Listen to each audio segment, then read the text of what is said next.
Hello everybody, in this tutorial I'll show you how to get duct tape in 7 days to die. This is especially useful for crafting many things like armor or weapons or some upgrades. And to begin, first of all, duct tape can be crafted from some glue and cloth fragments, where glue can be made inside of a campfire whilst having a cooking pot from some bones and water. Bones can be gathered from corpses and animals by using a knife and extracting them, and water can be made from also inside of the campfire from boiling some murky water. And lastly, we'll need some cloth fragments, which can be found in houses, inside of trash piles, or inside of cabinets.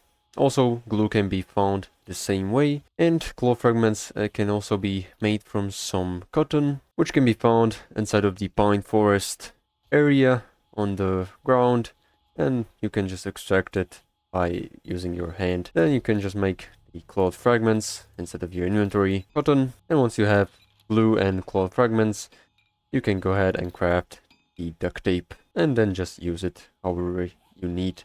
So this is pretty much all. How to get the duct tape in 7 days to die. Make sure to like and subscribe if you found this helpful, and see you in the next one.